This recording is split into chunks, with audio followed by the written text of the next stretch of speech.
Welcome to Donmar TV News Channel. Pinatunayan lamang umano ng administrasyon na palpak at gross negligence ang kanilang naging pagtugon laban sa COVID-19 pandemic dito sa bansa.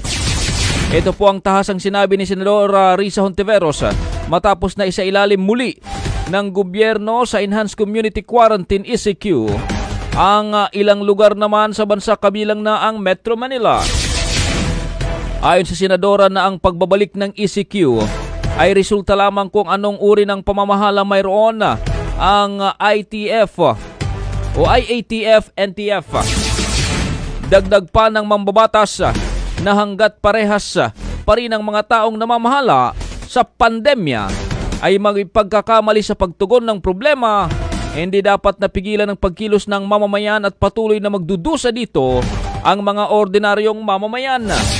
Dahil dito muling iginit ng Senadora na ipatupad kaagad ang panibagong round ng pagbibigay ng ayuda sa lahat ng hindi makakapagtrabaho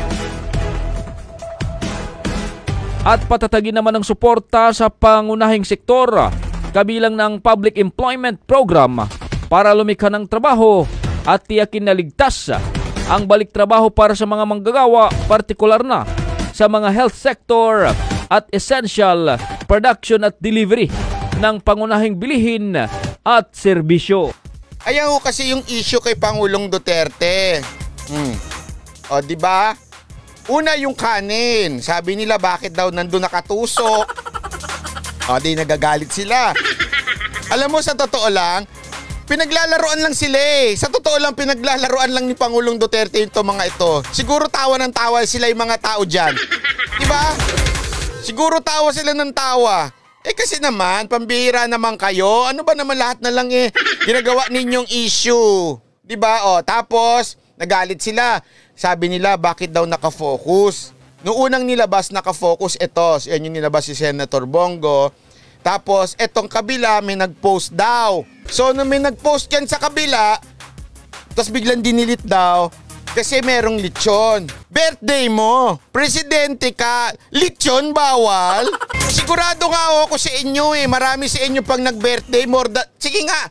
O, tingnan nyo yung handa ni Presidente. O, kahit may lechon pa. Bongga ba yan? Pakita nyo nga sa sarili nyo kung bongga yung pagkain na ganyan. Ipupusta ko sa inyo napakaraming napakaraming mas magarbo pa ang birthday kaysa kay Pangulong Duterte.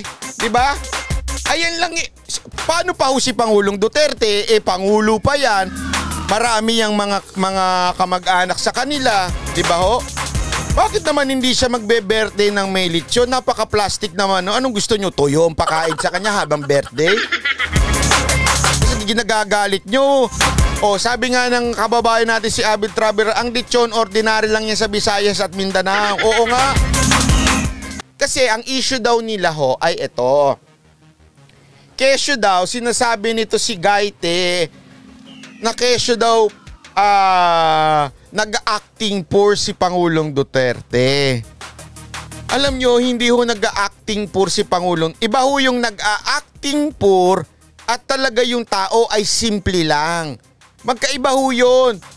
Meron no yung iba dyan talaga nag-acting poor, kesyo mahirap, tapos kesyo hindi maging magarbo ang birthday, pero lang sa totoo meron namang iba pang magarbong birthday. Ganun talaga iba mga politiko. Pero si Pangulong Duterte, ever since, talagang simpleng tao lang ho yan. Simple lang yung kinakain niyan, hindi magarbo.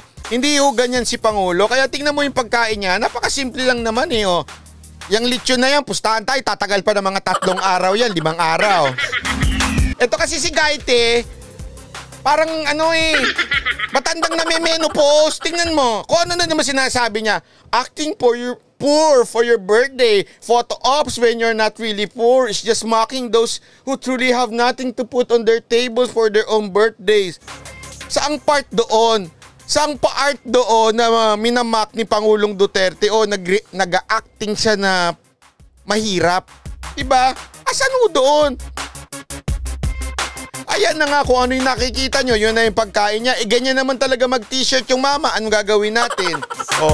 Gusto nyo pagsuotin pa ng Gucci.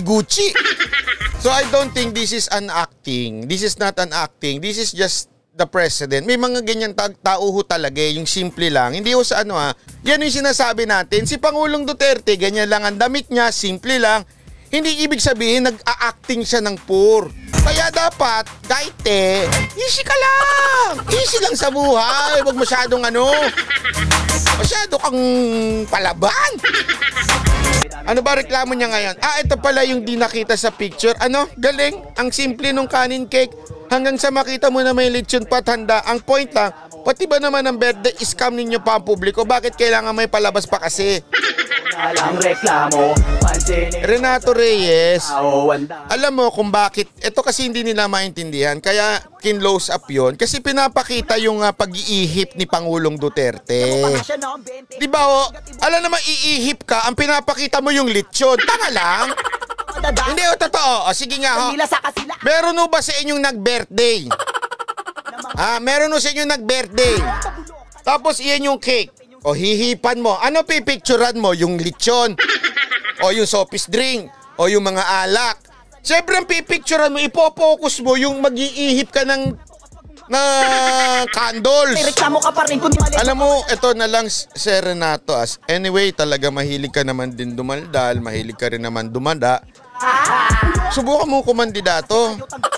Nang malaman mo na wala naniniwala sa'yo, try mo lang naman.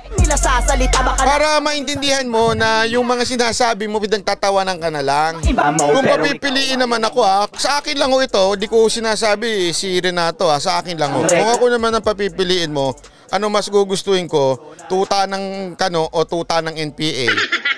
Mas gugustuhin ko ng tuta ng Kano. Kung ako lang ang tatanungin, o baka naman tuta ng China, mas gusto ko ng tuta ng China kaysa naman tuta ng NPA.